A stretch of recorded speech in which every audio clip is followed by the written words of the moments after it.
بسم اللہ الرحمن الرحیم الحمد للہ رب العالمین الرحمن الرحیم مالک یوم الدین ایاک نعبد و ایاک نستعین اهدنا الصراط المستقیم صراط الذین انعمت علیہم غیر لا حول ولا قوة الا باللہ العلی العظیم حسبنا اللہ ونعم الوکیل نعم المولا ونعم النصیر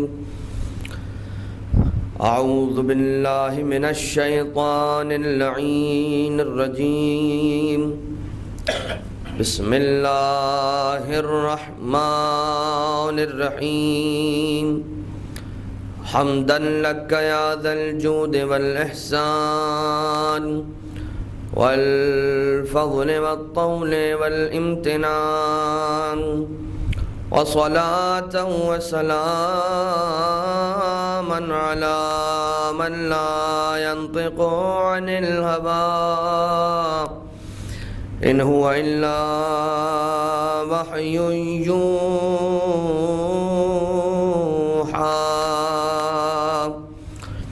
حبيب قلوبنا وشفيع ذنوبنا وطبيب نفوسنا مولانا ومولى الثقلين جد الحسن والحسين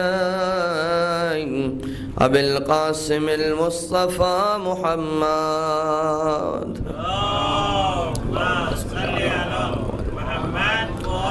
وعلى آله الذين أذهب الله عنهم الرجس وطهرهم تطهيرا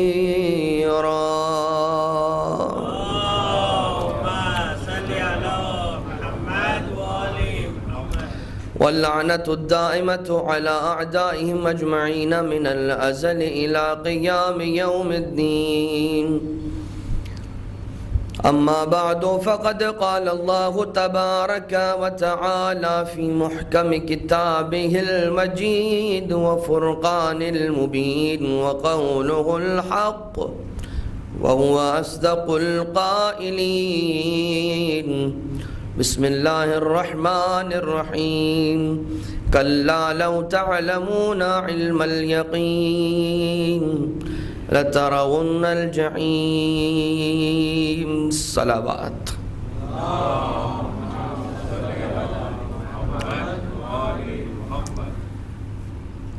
اذان محترم، مسلسل ہمارا عنوان کے ذیل میں چند عرائض کو پیش کرنا جاری ہے، اور سلسلے کی اس چھٹی تقریر میں، اس مرحلے میں ہم نے ابھی تک اس بات کو سمجھنے کی کوشش کی کہ وہی ایک راستہ کہ جو انسان کو فلاح کی جانب لے جاتا ہے، کامیابی کی طرف لے جاتا ہے، وہ راستہ خدا کا راستہ ہے، کہ جس راستے کا اہتمام بھی خدا نے کیا، اس راستے کو خدا تعالیٰ نے اپنے بندوں کے لیے مہیا کیا،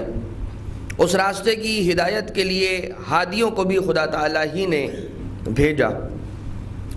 اور وہ قوانین کے جو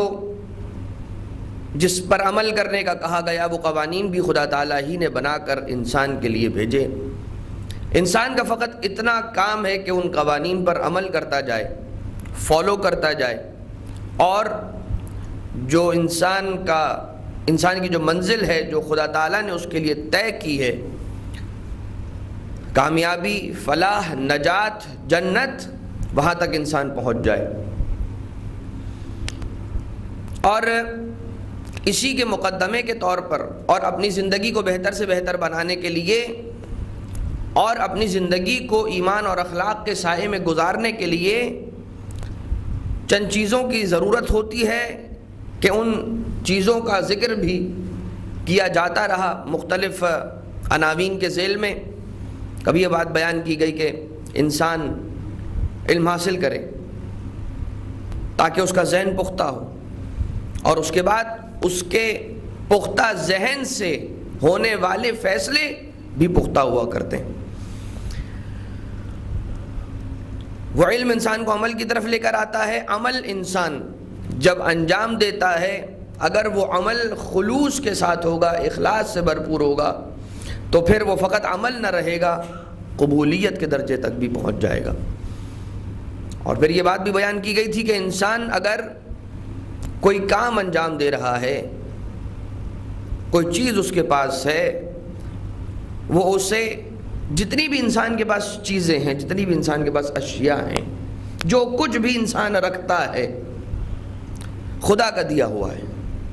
اور ایک دن ختم ہو جانا ہے۔ مگر انسان اگر اسے چاہتا ہے کہ دائمی کر دے اور کبھی ختم نہ ہونے والی کیفیت میں پہنچا دے، تو اسے خدا کی بارگاہ میں بھیج دے، اسے خدا کے پاس بھیج دے۔ عزیزو، جیسے انسان کا ایمان کمال کی طرف جاتا ہے، کمال کی طرف جاتا ہے، با ایمان شخص کی نشانی یہ ہوا کرتی ہے وہ کسی بھی کام کے کرنے یا نہ کرنے کا فیصلہ خدا کی خوشنودی کو دیکھ کر لیا کرتا ہے، کہ اگر کوئی ایسا کام ہے کہ جسے انجام دینے کی نیت میں رکھتا ہوں، ارادہ رکھتا ہوں، وہ یہ دیکھتا ہے کہ آیا اس کام کے انجام دینے میں خدا کی خوشنودی حاصل ہو رہی ہے یا خدا کی خوشنودی حاصل نہیں ہو رہی، اور وہ بھی اس لیے کہ یہ ساری میری توانائیاں، یہ ساری کی ساری میری طاقتیں اور یہ سارا کا سارا میرا وجود کہ جو خدا تعالیٰ نے مجھے عطا کیا ہے، اگر میں اسے خدا کی راہ کے علاوہ کہیں اور صرف کر دوں، گویا میں نے اپنی اس توانائی کو ویسٹ کر دیا، ضائع کر دیا، حاصل کچھ نہیں ہونا۔ یا جس طرح سے یہ بات بیان کی گئی کہ اگر انسان نے کوئی عمل انجام دیا بھی لیکن اس کی نیت خالصتاً للہ نہ تھی، خدا کے لیے نہ کیا، کسی بھی وجہ سے، کسی بھی اپنے ذہن میں آنے والی نیتوں کی تبدیلی کی وجہ سے ہی صحیح، تو جس طرح سے کہا گیا کہ من بکا علی الحسین کان اجرہ علی اللہ، جو حسین علیہ السلام پر گریا کرتا ہے اس کا اجر خدا کی ذات پر ہے۔ انسان نے گریا کس کے لیے کیا؟ کس پر گریا کیا؟ آقا حسین علیہ السلام پر گریا کیا۔ ثواب کون دے رہا ہے؟ اللہ۔ ہم نے یہ بیان کیا تھا کہ عمل جس کے لیے انجام دو گے اجر بھی اسی سے ملے گا، مگر یہاں پر کیفیت بدل چکی ہے۔ یوں تو جب آقا حسین علیہ السلام کا معاملہ ہوتا ہے، یوں تو جب آقا حسین علیہ السلام کی بات آتی ہے تو ہمیں بہت سے قوانین شریعت تبدیل ہوتے ہوئے نظر آتے ہیں، ان میں عجیب قسم کی فلیکسیبلٹیز نظر آنا شروع ہو جاتی ہیں۔ وہ کالا پیرہن، وہ کالا شرٹ، وہ کالا کرتا، وہ کالا لباس کی جسے پہن کر نماز پڑھنے کو مکروہ قرار دیا گیا ہے، اگر وہی کالا پیرہن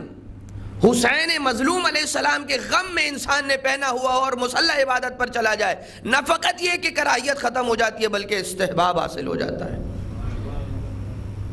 بدل گیا قانون، معاملہ آقا حسین کا آ گیا۔ انسان کسی بھی امام علیہ السلام کے حرم میں داخل ہونے کے لیے جن آداب کو انجام دیا کرتا ہے، علیکم السلام، غسل کرتا ہے، خوشبو لگاتا ہے، نیا لباس پہنتا ہے، صاف ستھرا لباس پہنتا ہے۔ اچھا، جب صاف ستھرا لباس پہننا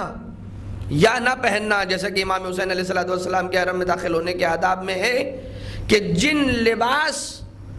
جس لباس کو پہن کر کربلا پہنچا ہے، جس حالت میں کربلا پہنچا ہے، اسی حالت میں حرم میں داخل ہو جائے۔ مگر نجاست تو حرم میں نہیں لے جا سکتا۔ آقا حسین علیہ السلام کی جب بات آتی ہے، اب جب مولا حسین کے حرم میں جانا ہے تو خوشبو نہیں لگانا، یہ آداب ہے، اور اپنے سروں میں اس خاک کو، اس گرد کو کہ جو کربلا کی زمین سے اڑ اڑ کر اس کے سر میں، اس کے بالوں میں جمع ہو گئی ہے، اس گرد کو لے کر حاضری دینی ہے امام حسین علیہ السلام کی زری کو پکڑ کے السلام علیکہ یا ابا عبداللہ کہنا ہے۔ تو یہ کیا ہوا؟ گریہ حسین پر کیا، اجر خدا نے دیا۔ تو پتہ چلا کہ کل سن 61 ہجری میں ایک یہی حسین علیہ السلام تھے کہ جنہوں نے کربلا معلی میں وہ کچھ کہ جو حسین کے پاس تھا دے ڈالا، جتنا کچھ آقا حسین علیہ السلام کے پاس تھا آقا نے قربان کر دیا۔ کس کے لیے؟ خدا کے لیے۔ اب جو اس قربانی کو یاد کر کے روئے گا، دیکھیے یہ قربانی امام حسین علیہ السلام کی خدا سے منسوب ہو گئی، دائمی کبھی ختم نہ ہونے والی قربانی بن گئی، جسے کوئی بھلا ہی نہ سکے گا۔ یہ باتیں اپنی جگہ پر ہیں، یہ باتیں اپنی جگہ پر ہیں کہ آقا نے خدا کے لیے قربانی دی تھی، اور اس کے بعد جناب سیدہ کی دعا تھی کہ جس کے صدقے میں یہ غم آج تک برقرار ہے، اس کی شدت اور اس میں کوئی کمی واقع نہیں ہو رہی، مگر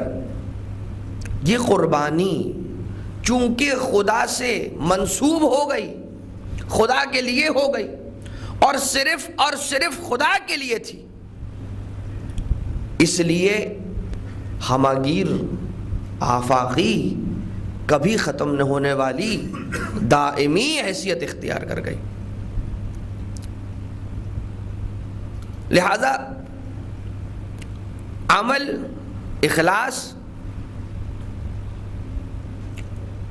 اور اچھا جب بھی یہ کہا جائے گا کہ عمل اخلاص تو علم کے ساتھ عمل، علم عمل اخلاص، علم عمل اخلاص، اور سورہ تکاثر کی وہ آیت کہ جس کی تلاوت کا شرف اب سرنامہ کرام میں حاصل کیا گیا، وہ آیت یہ کہہ رہی بسم اللہ الرحمن الرحیم لو تعلمون علم الیقین لترون الجحیم کلا لو تعلمون علم الیقین لترون الجحیم، اگر تم علم یقین رکھتے ہوتے تو تم اپنی آنکھوں سے جہنم کا نظارہ کر سکتے۔ اس کے معنی کیا ہے؟ انسان کے ہر عمل کے دو رخ ہوتے ہیں، ایک رخ اس کا ظاہری ہوتا ہے، ایک اس کا باطنی رخ ہوتا ہے۔ مثال کے طور پر جب انسان یہ کہتا ہے کہ مجھے طہارت کرنی ہے، مجھے اپنے آپ کو پاک صاف کرنا ہے، تو اس کے دو پہلو ہیں، یا انسان اپنے آپ کو ظاہری طور سے پاک کرنا چاہ رہا ہے یا باطنی طور سے پاک کرنے کی بات کر رہا ہے۔ ایک نجاست ظاہری ہے، ایک نجاست باطنی ہے، ایک طہارت ظاہریہ ہے، ایک طہارت باطنیہ ہے۔ وہ طہارت ظاہریہ کہ جو انسان نجاسات سے حاصل کرتا ہے، وہ طہارت، حدث کے بعد انسان اپنے آپ کو طاہر کرتا ہے، اپنے جسم کو پاک کرتا ہے، اس کا جسم پاک ہو جاتا ہے۔ مگر ایک اور طہارت بھی ہے، طہارت روح۔ اچھا، روح کو بھی طاہر کیا جاتا ہے، اس کا مطلب ہے کہ کیا روح بھی ناپاک اور روح بھی آلودہ ہو جاتی ہے؟ جی ہاں، بالکل ہو جاتی ہے۔ آپ کو یاد ہوگا کہ جب پچھلے بیانات میں یہ بات آئی تھی کہ انسان کہ ہر عمل کے دو پہلو ہیں، ایک ظاہری ایک باطنی. بہت سے ایسے افراد ہیں کہ جو ظاہری نجاست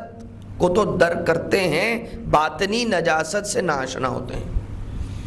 وہی انسان کہ جو اپنے آپ کو پانی سے دھو دھو کے صاف کر رہا ہوتا ہے، لیکن جسمانی طور سے تو اس نے اپنے آپ کو پاک صاف اور معطر کر لیا خوشبوؤں سے، مگر اس کی روح ابھی بھی آلودہ اور اس سے بدبو آ رہی ہے. کیونکہ اس کی روح آلودہ ہو چکی ہے جھوٹ کی گندگی سے، اس کی روح آلودہ ہے غیبت کی گندگی سے، اس کی روح آلودہ ہے اکل حرام سے، حرام کھانے سے، لقمہ حرام سے.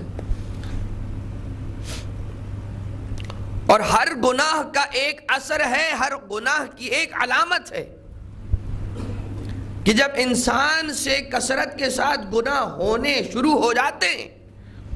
تو پھر ایک وقت آتا ہے کہ اس کا اثر فقط و فقط اس کی روح تک محدود نہیں رہتا، اس کے جسم تک بھی آنا شروع ہو جاتا ہے اس کا اثر.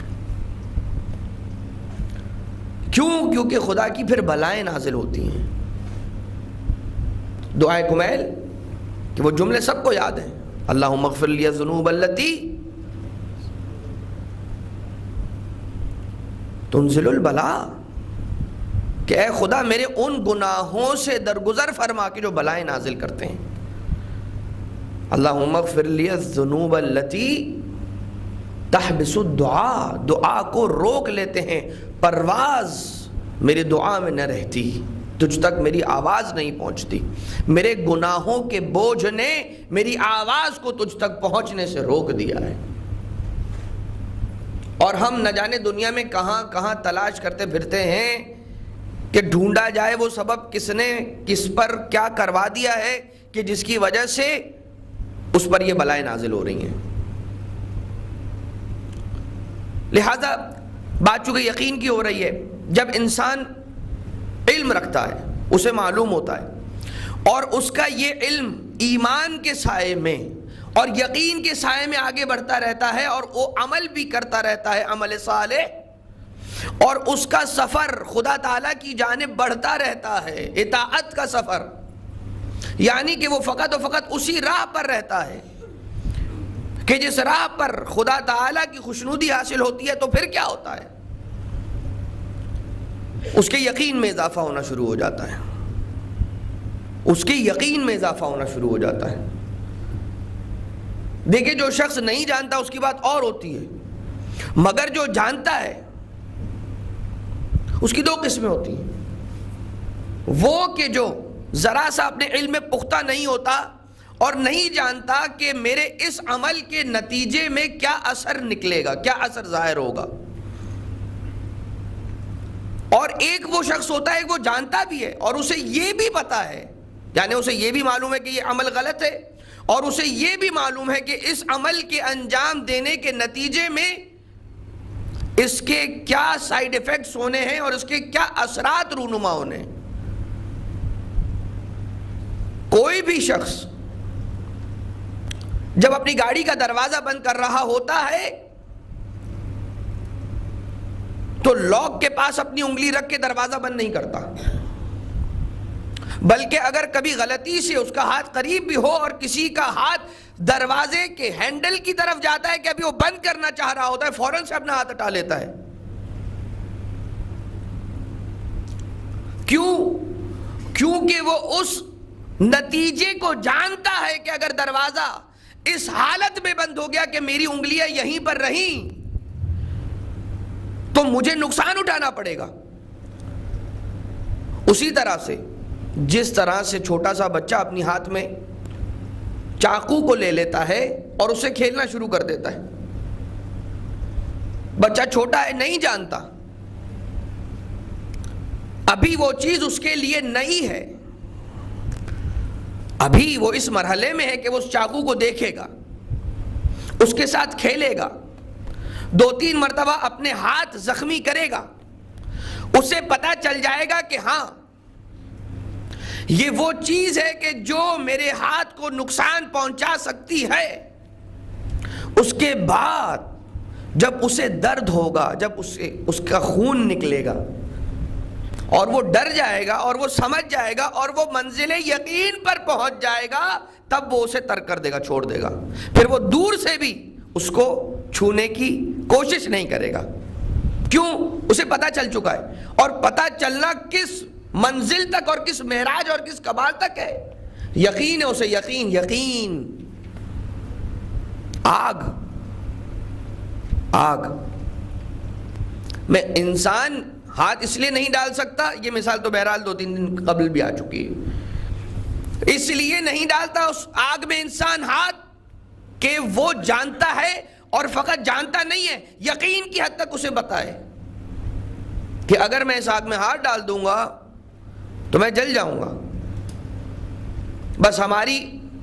اور خدا تعالیٰ کے قوانین کی مثال بالکل یہی ہے. خدا چاہتا نہ بتاتا، یہ خدا کا کرم، اس نے ہدایت کر دی اس بچے کو کہ جو ابھی پختہ نہیں ہے، جو گناہوں کے اثر سے واقف نہیں ہے، اسے سمجھا دیا کہ دیکھو گناہوں کا یہ اثر ہے. اب کسی کو یہ کہہ کر سمجھایا، دیکھیے نا، جھوٹ بولنے کے لیے ہمارے پاس جھوٹ کے کیا اثرات ہیں، جھوٹ کے کیا اثرات ہیں، اس حوالے سے ہمارے پاس مختلف احادیث اور مختلف ائمہ علیہم السلام کے اقوال ہیں. کہیں پر یہ آیا کہ جو جھوٹ بولے گا اسے زبان کا عذاب دیا جائے گا قیامت میں، یعنی کہ عذاب سے ڈرایا گیا. جو جھوٹ بولے گا اس کے مال سے برکت اٹھ جائے گی. مثال کے طور پر جو گانا سنے گا اس کے کان میں شیشے کو پگھال کر، لوہے کو پگھال کر ڈالا جائے گا قیامت میں. کسی کو اس طرح سے سمجھایا جو عذاب سے ڈر کر سمجھنے والا تھا، اس کو عذاب والی زبان اور عذاب والی لینگویج کے ذریعے سے اس میڈیم کو استعمال کرتے ہوئے خدا تعالیٰ نے سمجھایا کہ دیکھو اگر تم نے گانا سنا تو قیامت میں اس انداز کا عذاب تم پر نازل ہوگا، خوف کرو. اچھا، انسان خود خوف کرے گا، انسان خود ڈر جائے گا اور چھوڑ دے گا. اور جو شخص ذرا سا با ایمان ہوگا اور با ایمان ہوتا ہوا گناہ کی طرف بڑھنے لگ رہا ہوگا، تو خدا تعالیٰ نے کہا کہ دیکھو گانا سننے کا یہ گناہ ہے کہ انسان کے دل میں نفاق آ جاتا ہے. جو ذرا با ایمان ہوتا ہے اس کو بڑی فکر ہوتی ہے کہ کہیں میرا ایمان چلا نہ جائے میرے ہاتھوں سے، محنتیں اکارت نہ ہو جائیں، محنتیں ضائع نہ ہو جائیں. تو ہر انداز سے یہ بتلایا گیا. ہمیں اس بات پر، خدا کی اس ہدایت پر ائمہ علیہم السلام کے ان اقوال کا خدا سے شکر ادا کرنا چاہیے. بار الہ، ہم تو نہ جانتے تھے، ہم تو اسی بچے کی طرح تھے کہ جو اس چاقو کو اپنے ہاتھ میں لے کر کھیل رہا تھا، یہ جانے بغیر کہ یہ کھیلنے کی کوئی چیز نہیں ہے، یہ انسان کو نقصان پہنچا سکتی ہے، اس نعمت سے ہمیشہ کے لیے انسان کو محروم کر سکتی ہے. تیرا شکر ادا کرتے ہیں کہ تو نے اپنے خاص بندوں کے ذریعے سے، وہ بندے کہ جو جانتے ہیں، فَاسْأَلُوا أَهْلَ الذِّكْرِ إِن كُنتُمْ لَا تَعْلَمُونَ کے مصداق یہ اہل بیت علیہ السلام ہیں. وہ اہل بیت کے جنت ان کے سامنے بنی ہے، جہنم ان کے سامنے خلق ہوئی ہے. ساری کی ساری دنیا خدا تعالیٰ نے نور اہل بیت کے ہوتے ہوئے کہ جب وہ ملاحظہ فرما رہے تھے خلق فرمائی. یہ وہ ہیں کہ جو جاننے والے ہیں، راسخون فی العلم کی منزل پر ہیں. اے خدا تیرا شکر کہ ہم تک ہدایت پہنچی. دیکھیں کوئی شخص آ کر کسی کو نصیحت کرتا ہے تو ہم مانتے نہیں مانتے، عقل سلیم رکھنے والے کی بات ہو رہی ہے، ورنہ تو ہمیں تو ایسے بھی ملتے ہیں اشخاص کہ جو کھلے ذہن سے کسی کی نصیحت سنتے نہیں ہیں. جیسے ہی آیا کوئی سمجھانے کے لیے، ہم کہتے ہیں اچھا اب نوبت یہ آ گئی کہ ہمیں سمجھایا جائے گا. دیکھیے the biggest room is the room of improvement. انسان ہمیشہ ہمیشہ ہمیشہ امپروومنٹ کی خواہش رکھے، اور یہ اس کی فطرت میں، جیسا کہ بیان کیا جا چکا ہے، انسان کی فطرت کو خدا نے ارتقاء طلبی پر استوار کیا ہے۔ تو جو کوئی آتا ہے نصیحت لے کر، وہ کیا کر رہا ہوتا ہے یہ سن لیجئے۔ اگر کوئی شخص آیا، اور دیکھیے یہ نارمل کیسز اور نارمل کنڈیشنز کی بات ہو رہی ہے، کوئی کینہ رکھ کر آیا اور مس گائیڈ کرنے کے لیے آیا اور سامنے والا جو ہے وہ اس کا استہزاء کرنے والا ہے، یہ ساری باتیں اس وقت ہم اپنی گفتگو میں نہیں لے کر آئیں گے۔ Being in the normal conditions ہم بات کر رہے ہیں کہ سامنے والا جو آ رہا ہے نصیحت کرنے کے لیے، وہ بھی صدق دل سے کوئی بات سمجھانے کے لیے آ رہا ہے، اپنے کسی تجربے کو لے کر، تلخ تجربہ یا خیر اچھا تجربہ، اور سامنے جو شخص موجود ہے اس میں بھی وہ خامی ہے کہ جس بات کی ضرورت ہے کہ اس کی اس بات پر اصلاح کی جائے، اس کی نصیحت کی جائے۔ آنے والا آتا ہے اور آنے کے بعد اس کو نصیحت کرتا ہے، یہ دیکھیے میرا تو یہ تجربہ ہے، میرا تو یہ تجربہ ہے کہ تقریباً 20 سال ہو گئے، مجھے 25 سال ہو گئے اس راستے پر چلتے ہوئے، میں یہ دیکھتا ہوں آپ کی مرضی ہے، میں تو آپ کو مشورہ دینے آیا تھا، میں تو اپنا تجربہ ایکسپیرینس آپ کے ساتھ شیئر کرنے آیا تھا، چاہیے تو اس کو آپٹ کر لیجئے، چاہے تو اس کو ریجیکٹ کر دیجئے، مگر میں آپ کو بتانے آیا ہوں کہ پچھلے 25 سال سے میں اس میں وارد ہوں، اور میں نے یہ فائنڈنگز اس میں دیکھی ہیں،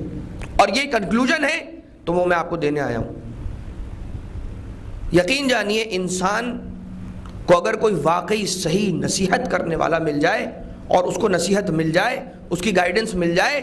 سن کر جیسے وہ چلا جائے، اسے چاہیے کہ جائے مصلی عبادت کو بچھائے، خدا کی بارگاہ میں سجدہ ریز ہو جائے، اس کا شکریہ ادا کرے، اے خدا تیرا احسان کہ تو نے اپنے بندے کے ذریعے سے میری ہدایت فرمائی، میری گائیڈنس فرمائی۔ وہ اتنا تجربہ کار شخص آ کر مجھے بتا رہا ہے، ورنہ آج کل کے زمانے میں کسی کو کیا فکر، سوچنے کا انداز، the way of thinking، یہ بہت میٹر کرتا ہے۔ آپ دیکھیے جو شخص انسان کسی ایسے انسان سے آ کر، ایک 50 سال کا پختہ ذہن رکھنے والا شخص آ کر کسی 25 سال کے جوان سے اپنا 25 سال کا یا 20 سال کا ایکسپیرینس شیئر کرے گا، تو اسے شکر کرنا چاہیے کہ نہیں کرنا چاہیے کہ وہ بات کہ جو 25 سال بعد جا کے 50 سال کی عمر میں سمجھتا، 25 سال پہلے ہی اس کی سمجھ آ جائے گی، 25 سال پہلے ہی اس کے کانوں تک پہنچ گئی۔ یا یہ کہہ لیجئے کہ وہ نقصانات اور وہ تکالیف کے جن کو برداشت کر کے، جن کو اٹھا کے، ایک بڑا آج کل جملہ مشہور ہوا ہے، انسان کو عقل بادام کھانے سے نہیں، دھوکہ کھانے سے۔ تو وہ کتنا دھوکے کھا چکے ہوں گے، وہ کتنے دھوکے کھا چکے ہوں گے، کتنے نقصان اٹھا چکے ہوں گے، کتنے لوگوں نے ان کے ساتھ فراڈ کیا ہوگا، اس کے بعد وہ اس نتیجے پر پہنچے ہمیں اتنے دھوکوں سے بچا لیا، اتنے سال بچا لیے، 25 سال کا نچوڑ لا کر ہمیں دے دیا۔ تو خود یہ سوچئے وہ گھرانہ کہ جس گھرانے کا خون دین کی خدمت میں، دین کی حفاظت میں ملا ہوا ہے، اہل بیت علیہم الصلاۃ والسلام اگر کوئی جملہ کہہ رہے ہیں، وہ ہستیاں کہ جن کے سامنے خدا تعالیٰ نے کائنات کو خلق کیا ہے، وما فیہا کو خلق کیا ہے، کہ جن سے بہتر علم اس کائنات میں کوئی رکھتا نہیں ہے، اس کائنات کا ایک علی ابن ابی طالب وہ ہے کہ جو جناب جبریل کا استاد ہے، جناب جبریل کو پڑھانے والا ہے، اگر وہ آ جائیں یا ان کا کوئی کلام ہم تک پہنچ جائے تو انسان کو کس انداز سے اس کلام پر عمل کرنا چاہیے، یہ سوچیں۔ ہم کیا کہتے ہوئے نظر آتے ہیں؟ ستم ظریفی ہے، ظلم ہے۔ کیا ظلم ہے؟ ہمیں بتا دیا البرٹ آئنسٹائن صاحب نے یہ کہا تھا، سوکریٹیز نے یہ کہا تھا، افلاطون نے یہ کہا تھا، ایرسٹوٹل نے یہ کہا تھا، تھامس ایڈیسن صاحب نے کہا تھا، گراہم بیل نے یہ کہا تھا، مائیکل، جان، ٹام، فلاں فلاں، دنیا کے بڑے بڑے مفکرین کے نام لوگے، جس نے علم کی بنیاد رکھی اس کے کلام پر عمل نہیں کرتے، اور جنہوں نے اسی در سے پھیلنے والے وہ چھوٹے چھوٹے جواہرات جمع کر کے اپنے آپ کو کچھ بنا لیا، ان کی بات فوراً مانتے ہیں۔ مولا کائنات، اچھا حدیث میں آیا، اوکے اوکے، نہیں، حدیث ہے، امیر المومنین ہے، بالکل درست حدیث ہے، بالکل صحیح کتاب سے پڑھی ہے، ختم، اس پر عمل ہوگا۔ یعنی کہ ہم بہت سی مرتبہ ایسے افراد کی باتیں کہ جو نہیں معلوم ان مفکرین کے نام سے واقعتاً ان کی بڑی خدمتیں ہیں، اس میں کوئی انکار نہیں ہے، کوئی انکار نہیں ہے، ان کی محنتیں ہیں، بٹ the thing is کہ ہم ان کے قول کا جتنا احترام کرتے ہیں اور ان کے قول کو جتنے یقین کے ساتھ مانتے ہیں، کیا اتنے ہی یقین کے ساتھ جب کوئی بات ہم تک قال الصادق اور قال الباقر علیہ السلام کے عنوان سے پہنچتی ہے، یقین کے ساتھ مانتے ہیں کہ نہیں مانتے ہیں؟ We will have to check ourselves. تو اس لیے ستم ظریفی ہے کہ جو منبع علم ہے، جنہیں بھیجا ہی خدا نے اس لیے تھا کہ ان کے ذریعے سے بندوں تک علم بھی پہنچے، ہدایت بھی پہنچے، زندگی کی کامیابی کے اصول بھی پہنچے، ان سے نہ لیا۔ یعنی یہ کہہ لیجئے جو مستغنی تھا علم سے اس سے نہ لیا، جو محتاج تھا اس کے دامن کو پکڑ لیا۔ اچھا یہ نہیں کہا جا رہا کہ اس کے دامن کو چھوڑ دیجئے، نہ بابا، تو انسان تو اپنی زندگی کے اندر اسکول، کالج، یونیورسٹی بھی جاتا ہے، اور جانا بھی چاہیے، اور بیان کیا جا چکا ہے بہترین علم حاصل کیجئے، پڑھ لکھ کر اپنے قوم و ملت کا نام روشن کیجئے، بہترین ڈاکٹرز، بہترین انجینئرز ہماری کمیونٹی کو دیجئے، پڑھائی کیجئے، پڑھیں لکھیں، یہ وہی تو علم ہے۔ کیمسٹری کا علم جابر بن حیان کہاں سے حاصل کیا؟ امام صادق علیہ السلام کے سامنے بیٹھ بیٹھ کر زانو ادب طے کر کر کے حاصل کیا۔ ذرا آئیے اور ایک مرتبہ مدینہ منورہ کی اس یونیورسٹی کی طرف نظر تو کیجئے، 4000 تو وہ علماء ہیں کہ جو اسپیشلسٹ ہیں، تخصص صرف وہ 4000 کہ جن کا مدرسہ ہی الگ بنایا گیا تھا، جو اس اصل مدرسے سے کہ جو مسجد نبوی کے قریب تھا اس سے ذرا سا دور ہے۔ صبح میں بھی دروس ہوا کرتے ہیں، شام میں بھی دروس ہوا کرتے ہیں۔ تو یقین جب انسان کا بڑھتا ہے تو پھر اس کے اعمال سے نظر آنا شروع ہو جاتا ہے۔ ابو جعفر نامی اسماعیل ابن مہران ایک راوی ہے ہمارے، جن کے بارے میں علماء رجال یہ کہتے ہیں کہ موثق یعنی کہ ثقہ اور صادق، سچے اور ثقہ یعنی معتبر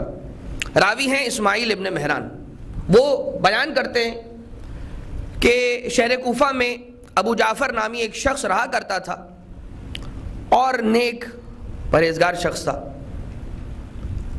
اس کی ایک عادت تھی، اس کی ایک خاص نیکی تھی، اور وہ یہ کرتا تھا کہ جب بھی سادات اس کے پاس آتے تھے اور آنے کے بعد اس سے کوئی رقم قرض کے طور پر طلب کیا کرتے تھے، وہ انہیں دیا کرتا تھا، اور اپنے غلام سے کہہ کر ایک رجسٹر مینٹین کیا ہوا تھا، ایک دفتر بنایا ہوا تھا، اور اس دفتر میں ان کے نام، وہ سادات کے جو ان سے قرض لے جایا کرتے تھے، ان کے ناموں کو لکھا کرتا تھا۔ جب کوئی سید آ کر اس مال قرض کو واپس لوٹا دیا کرتا تھا تو اس سید کا نام اس دفتر سے، اس رجسٹر سے کاٹ دیا جاتا تھا، محو کر دیا جاتا تھا۔ اور کبھی کوئی ایسا شخص ہوتا تھا کہ جو اس قابل نہ رہتا تھا اور خود تسلیم بھی کر لیتا تھا کہ میں اس قابل نہیں ہوں کہ آپ کو آپ کی رقم لوٹاؤں، تو پھر وہ اپنے غلام سے کہہ کر اس دفتر میں، اس رجسٹر میں، اس سید کے نام کے آگے کہ جو پیسے لوٹانے کے قابل نہیں رہتا تھا، یہ کہلوا دیا کرتا تھا کہ لکھ دو کہ یہ قرض امیر المومنین علیہ الصلاۃ والسلام نے مجھ سے لیا ہے، اور ایک عرصے تک سید ہے، آقا علی مرتضی علیہ السلام کی آل سے ہے، تو چونکہ سید نہیں دے سکا، اب آپ دیکھیے اس کی سوچ، اس کی معرفت کہیے، اس کا یقین کہیے، کہا کہ یہ لکھ دو علی ابن ابی طالب علیہ السلام کے نام پر قرض گیا ہے، اور یہ رجسٹر ہوتا رہا، مینٹین ہوتا رہا، دفتر مرتب ہوتا رہا، ایک وقت گزرتا گیا اور سعادات کی کمک کرتا گیا، کچھ نے پیسے دیے، کچھ نے نہیں دیے، ایک دن آیا یہ خود مفلس و نادار ہو گیا، اس کے گھر میں فاقے ہو گئے، اور اب اس کا طریقہ یہ ہوتا تھا کہ بس اپنے گھر میں محصور ہو کر رہ گیا تھا، سارا دن گھر میں رہتا تھا، اور اس دفتر کو اپنے ساتھ اپنے سینے سے لگائے بیٹھا رہتا تھا، کبھی دفتر کھول کے نام پڑھتا تھا، ڈھونڈنے کی کوشش کرتا تھا کہ شاید کوئی ایسا مجھے مل جائے کہ جس پر اب بھی میری کوئی رقم باقی ہو تو میں اپنے غلام کو بھجوا کر اس سے رقم منگوا لوں اور میری مفلسی دور ہو جائے۔ ایک دن وہ اپنے گھر کے باہر بیٹھا ہوا تھا، شام کا وقت تھا، ہوا خوری کے لیے اپنے گھر کے باہر بیٹھا ہوا ہے، اور ایک شخص قریب سے گزرتا ہے کہ جو مولا کائنات علیہ السلام کی محبت نہیں رکھتا تھا دل میں، اور وہ اب تو سارے شہر کوفہ کو یہ بات پتہ تھی کہ ابو جعفر کی یہ عادت ہے۔ گناہ کبیرہ میں آقا دستغیب شیرازی نے اس واقعے کو لکھا ہے، اور اس کی عادت تھی، یہ سب جانتے تھے کوفہ میں، تو جاتے جاتے اس شخص نے ابو جعفر کو ایک طعنہ دیا اور طنز کرتا ہوا گیا، کہا کہ تم اپنے سب سے بڑے مقروض علی ابن ابی طالب نعوذ باللہ من ذالک علیہ الصلاۃ والسلام سے کہو کہ تمہیں تمہاری رقم واپس کیوں نہیں لوٹاتے۔ اب جب انسان ایسی حالت میں ہوتا ہے تو پھر اس کی ویسے ہی ذہنی کیفیت اور سائیکالوجیکلی ویسے ہی وہ اتنا زیادہ ڈسٹربڈ ہوتا ہے کہ اسے نہ جانے کتنے مسائل کا سامنا ہوتا ہے، خاص طور سے اس وقت جب مالی پریشانی میں کوئی مبتلا ہو۔ خدا سے دعا ہے اس فرش عزا کے صدقے میں تمام مومنین وہ خصوصیت کے ساتھ کہ جو اس قسم کی کسی پریشانی میں مبتلا ہیں، اے خدا فرش عزا کے صدقے میں تمام کی اس پریشانی کو حل فرما۔ ایک مرتبہ اس کا دل ٹوٹ جاتا ہے اور ٹوٹے دل کو لے کر گھر میں جاتا ہے، اس رات سوتا ہے، خواب کے اندر دیکھا رسول خدا حضرت محمد مصطفیٰ صلی اللہ علیہ وآلہ وسلم، اور خواب میں کیا دیکھا؟ جناب رسالت مآب ہیں، جناب آقا حسن ہیں اور آقا حسین علیہ السلام موجود ہیں تینوں، اور رسول خدا نے پوچھا آقا حسن حسین سے، بیٹا حسن حسین آپ کے بابا کہاں ہیں؟ ذرا انہیں بلا لیجئے۔ آقا نے ابھی مولا کائنات کا نام پکارا تھا، آقا حسن حسین سے سوال کیا تھا آپ کے بابا کہاں ہیں،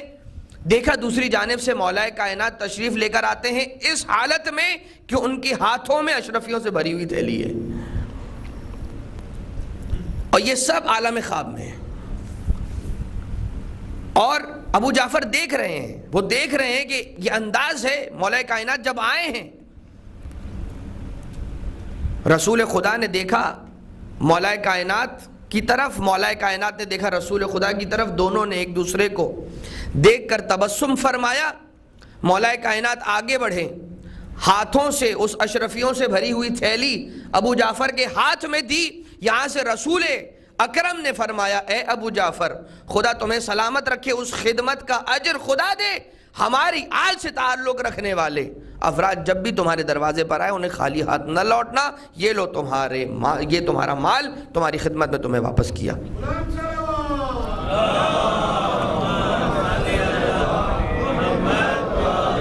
یہ تو عالم خواب تھا، مگر جب آنکھیں کھولی تو اپنے آپ کو بستر پر پایا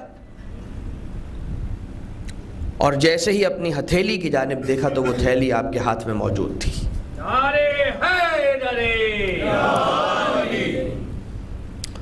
یہ ہے یقین کی منزل۔ اور اس سے بھی بڑھ کر جب اس تھیلی کو کھولا گیا، اپنی زوجہ کو بلایا، کہا دیے کو جلاؤ، دیا جلایا جائے، روشنی کی جائے کمرے میں۔ دفتر لایا گیا اور اس دفتر میں جتنی بھی رقم سادات کے نام پر، وہ رقم کہ جسے آقا علی مرتضیٰ کے اکاؤنٹ میں اس نے کریڈٹ کیا تھا، ایک مرتبہ اسے جمع کیا، اور جمع کرنے کے بعد تھیلی کو کھولا، رقم جمع کی، دیکھا 1000 درہم ہے، اور دفتر میں جب مال کی کل تعداد کو جمع کیا تو دیکھا وہ بھی 1000 درہم ہے، نہ 1 درہم زیادہ نہ 1 درہم کم۔ یاد رکھیے آقا، مولا، اہل بیت کسی کا رکھا نہیں کرتے، اسے لوٹا دیا کرتے۔ اور یہ فقط بات مال کی نہیں ہے، مال کی بات نہیں ہے، آپ کسی بھی انداز سے، کسی بھی حوالے سے یہ مثال لے لیجئے، کسی بھی حوالے سے کوئی کام کر کے دیکھ لیجئے، خلوص کے ساتھ، یقین کے ساتھ۔ دیکھیے ہماری کل بات خلوص پر ہوئی تھی، آج یقین پر ہوئی ہے۔ خلوص کے ساتھ اور یقین کے ساتھ کوئی کام کر لیجئے، اہل بیت علیہ السلام کی خدمت میں اسے پیش کر دیجئے، اور اس کے اثرات اپنی زندگی میں دیکھیے، اس کے اثرات دیکھیے اپنی زندگی میں۔ علماء اخلاق یہ کہتے ہیں کہ انسان اپنی زندگی کے اندر روزمرہ ڈیلی روٹین لائف میں 24 گھنٹوں میں سے 2 منٹ، 3 منٹ، 5 منٹ، 10 منٹ، کوئی ایک وقت اپنی مرضی کا کسی بھی وقت یہ طے کر لے کہ میرے 24 گھنٹے نہ گزریں گے جب تک میں اپنے مولا کو سلام نہ کر لوں۔ مثال پیش کی جا رہی ہے، مثال۔ ہم بہت سی مرتبہ بہت بڑے بڑے کام کرنے کی کوشش کر رہے ہوتے ہیں، نہیں کر پاتے ہیں، ڈسہارٹ ہو جاتے ہیں، وہ کام ہی کرنا چھوڑ دیتے ہیں۔ نہیں، پہلے اپنی کیپیسٹی کا اندازہ کیجئے، پہلے اپنی کیپیبلٹی کو دیکھیے، اس کے بعد طے کیجئے کہ یہ عمل مجھے سوٹ کرتا ہے۔ دیکھیے اہل بیت کے در پہ یہ نہیں دیکھا جاتا کہ یہ عمل بڑا ہے کہ یہ چھوٹا ہے، اس خلوص کو دیکھا جاتا ہے، اس نیت کو دیکھا جاتا ہے کہ جس نیت کے ساتھ اس عمل کو انجام دیا گیا ہے۔ ایک جملہ، السلام علیکہ یا ابا عبداللہ الحسین علیہ السلام، ایک جملہ، مگر 24 گھنٹے یہ عمل کیے بغیر نہیں گزر سکتے، کنٹینیوٹی اس کے اندر ہو۔ کتنے ایسے ہمیں علماء ملتے ہیں روزانہ ایک مکمل پارہ تلاوت کر کے آقا کی خدمت میں پیش کرتے ہیں، کوئی بھی مولا، ہمارے کوئی بھی آقا، یہ سارے دروازے ہیں، خیر و برکت کے دروازے ہیں، 14 در ہیں ہمارے پاس، جس در پہ چلے جاؤ خالی جھولی واپس نہیں آؤ گے۔ آقا وحید خراسانی حفظہ اللہ یہ کہتے ہیں کہ اگر کوئی شخص روحانی کمال چاہتا ہے تو اسے چاہیے، بہت سارے اعمال بیان کیے ہیں، کچھ 8 یا 9 اعمال بیان کیے ہیں، ان میں سے کہا کہ ایک عمل انسان یہ کرے، ایک ختم سورہ یاسین یعنی سورہ یاسین کی تلاوت کرے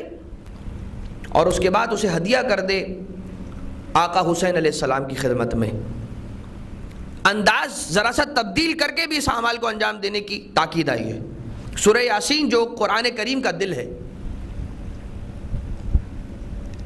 آقا حسین علیہ السلام کی نیابت میں جناب سیدہ کو سورہ یاسین کی تلاوت کر کے اس کا ثواب پہنچایا جائے. اپنے زمانے کے امام کو نہ بھلایا جائے، انہیں فراموش نہ کیا جائے.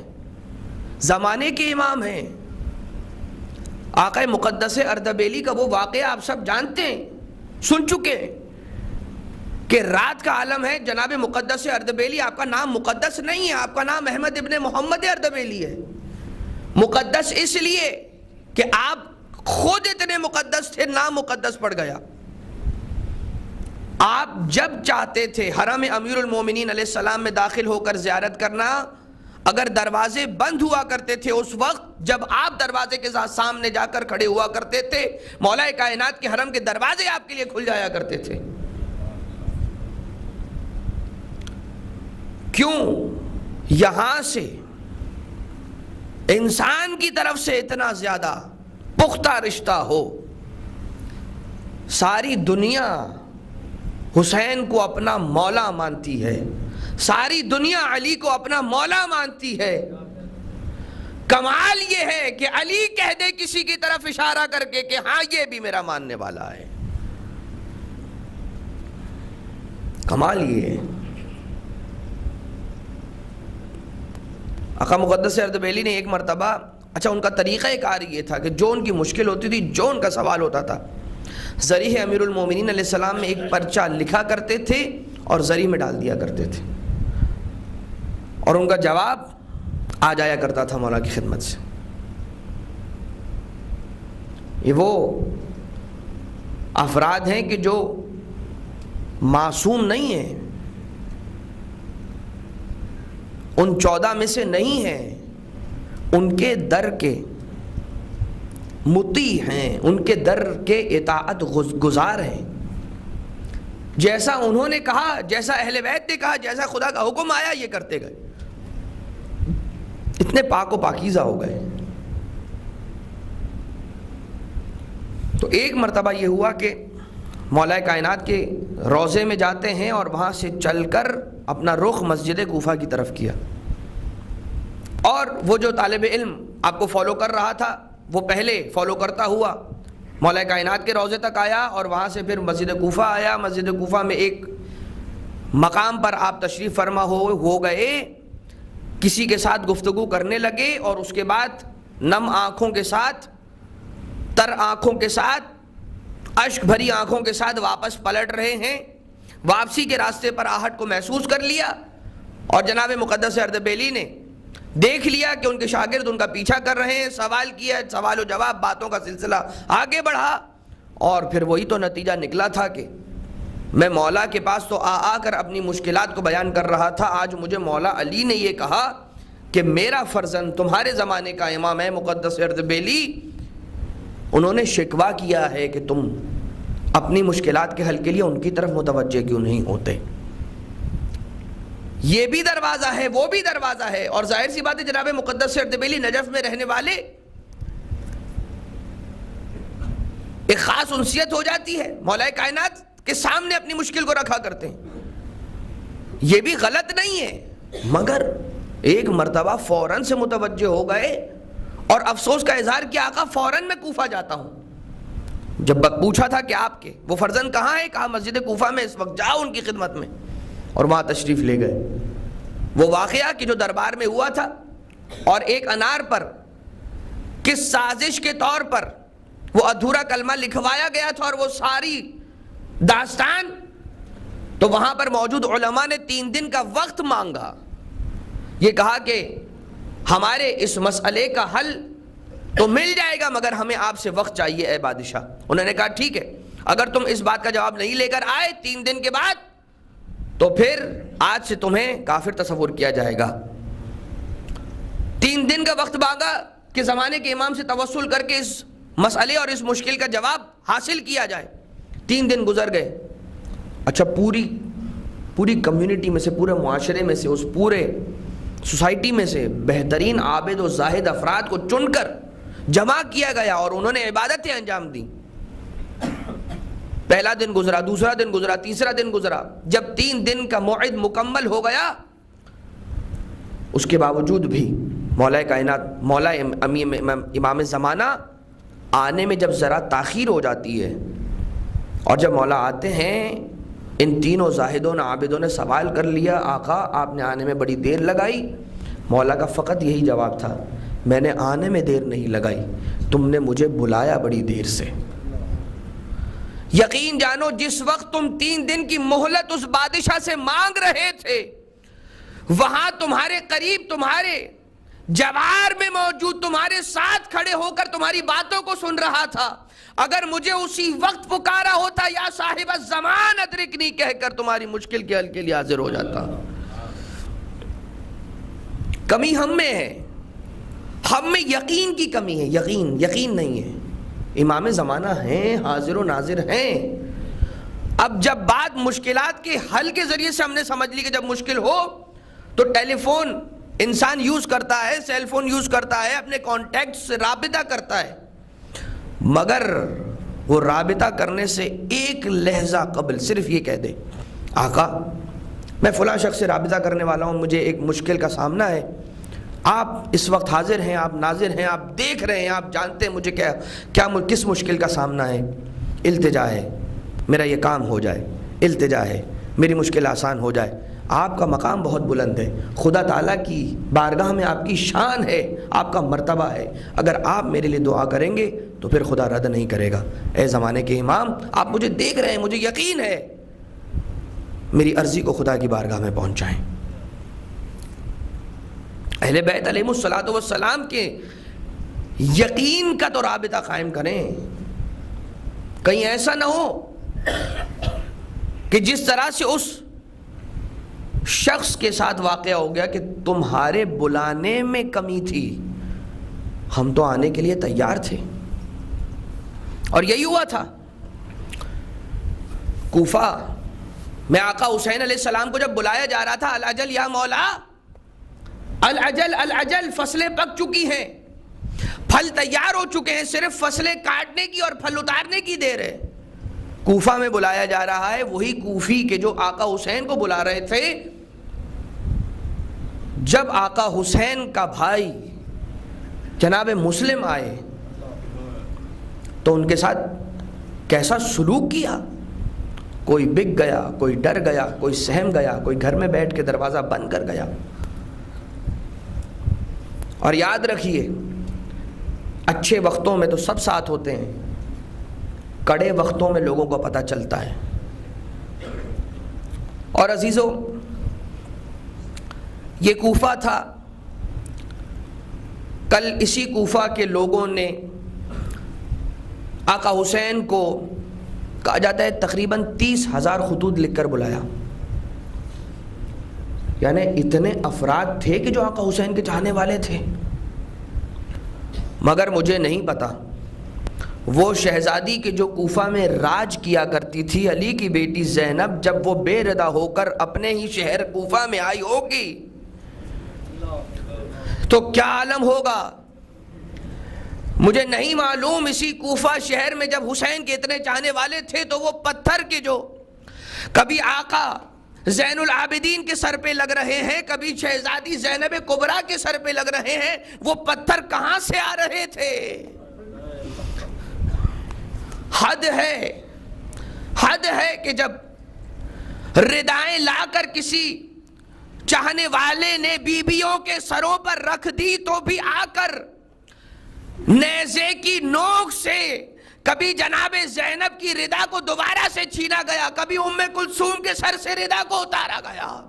اور ایک مرتبہ سروں کو پیٹ کر اہل حرم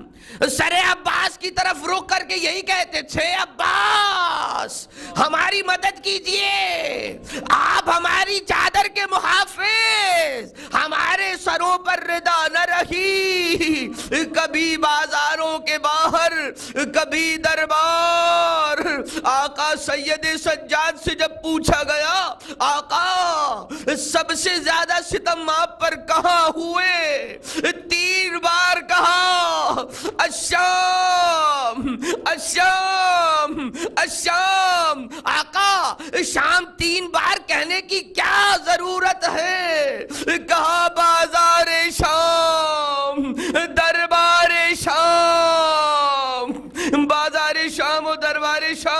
زین العابدین کو کھا گیا وہ غیرت مند آقا سجاد کہ باپ پھوپھی بہنوں کے بیردہ سروں کو کبھی گھر میں صحن خانہ میں تک نہ دیکھا. یہ سید سجاد ہم اور آپ تو گریہ کر کر کے ایک وہ وقت آتا ہے کہ جب تھک جاتے ہیں. آئیے اور اس بیٹے کو مظلوم حسین کے اس بیٹے کو پرسہ پیش کیجئے کہ جو 40 برس ایک روایت کے مطابق 35 برس روتا رہا مدینہ میں. جب آقا زین العابدین گلیوں سے گزرتے ہیں, جب ذبیحے کو کسائی کی دکان پر قصاب کی دکان پر پڑا دیکھا, قریب جا کر سوال کیا, اے قصاب یہ بتا کیا تو نے اس حیوان کو اس جانور کو ذبح کرنے سے پہلے پانی پلایا تھا؟ ہاتھوں کو جوڑ لیا. قصاب نے کہا آقا سید سجاد آپ کے رسول کا کلمہ پڑھنے والے, آپ کے جد کا کلمہ پڑھنے والے, ہم نے اس جانور کے سامنے سے پانی کو نہ ہٹایا جب تک وہ سیراب نہ ہو گیا, اس کے بعد ہی سے ذبح کیا. بس یہ سننا تھا. سید سجاد نے کربلا کا رخ کیا, کہا السلام علیکہ یا ابا عبداللہ, السلام علیکہ یا بتا بابا. مدینہ کے جانور بھی پیاسے ذبح نہیں کیے جاتے. ہائے میرے بابا کو کربلا کے بن میں 3 دن کا پیاسا شہید کیا گیا. وَسَيَعْلَمُ الَّذِينَ ظَلَمُوا أَيَّ مُنْقَلِبٍ يَنْقَلِبُونَ. السلام على الحسين وعلى علي بن الحسين وعلى أولاد الحسين وعلى اصحاب الحسین. بارلہ تیرے واسطہ محمد و آل محمد کا ہمارے اس توسل کو اپنی بارگاہ سے مقبول و منظور فرما. بارلہ اس دربار سے کوئی خالی ہاتھ کوئی خالی جھولی لیے واپس نہ جائے. تمام مومنین مومنات کی جائز شرعی حاجات کو اپنی بارگاہ سے مقبول و منظور فرما. بارلہ تمام مومنین مومنات جو مشکلات میں گرفتار ہیں اے خدا ان کی تمام مشکلات کو حل فرما. اپنے گھروں کے ماحول کو امام زمانہ اہل بیت علیہ السلام کی تعلیمات کے مطابق ڈھالنے کی ہم سب کو توفیق عنایت فرما. اپنی حجت زمانے کے امام کی ظہور میں تعجیل فرما. ہمیں آپ کے مخلص اعوان و انصار میں شمار فرما. آپ کے قلب نازنین کو ہم سب سے راضی و خوشنود فرما. دعائے صحت کی التماس ہے. جناب یاور حسین ICU میں ہیں اور ایک اور مومن ہیں کہ جو شدید علیل ہیں پچھلے 1 سال سے. ان کی مسز علی رضا شدید علیل ہیں, ان کے لیے صحت کی التماس کی گئی ہے. بارلہ تجھے واسطہ امام موسیٰ کاظم علیہ السلام کا, بیمار کربلا جناب سید سجاد کا, اور بیمار مدینہ جناب صغرا کا, ان تمام بیماروں کو خصوصیت کے ساتھ اور بالعموم تمام مومنین مومنات جہاں کہیں پر بھی اس وقت مریض ہیں انہیں شفایابی عنایت فرما. برادر آصف کا ایکسیڈنٹ ہوا ہے اور ان کی مسز زخمی ہیں اور پریشانی کے عالم میں ہیں. خدا سے دعا ہے اے خدا جلد سے جلد شفا عاجلہ و کاملہ عنایت فرما. ایک سورہ فاتحہ کی التماس سے سیدہ خاتون ابن سید اختر کاظمی, سید اقبال رضا زیدی, سید ام اسد ابن علی ایوب, سید گلزار احمد جعفری, اور ایک سورہ فاتحہ اور نماز وحشت کی التماس مرحوم ذاکر حسین ابن شاکر حسین, شبیح ابن سلطان علی کے لیے۔ بسم اللہ الرحمن الرحیم، الحمدللہ رب العالمین، الرحمن الرحیم، مالک یوم الدین، ایاک نعبد و ایاک نستعین، اہدنا الصراط المستقیم، صراط الذین انعمت علیہم غیر المغضوب علیہم ولا الضالین، اللہم اغفر للمؤمنین والمؤمنات والمسلمین والمسلمات الأحياء منهم والأموات، تابع بيننا وبينهم بالخيرات إنك مجيب الدعوات إنك على كل شيء قدير برحمتك يا أرحم الراحمين۔ ماتم حسین یا حسین۔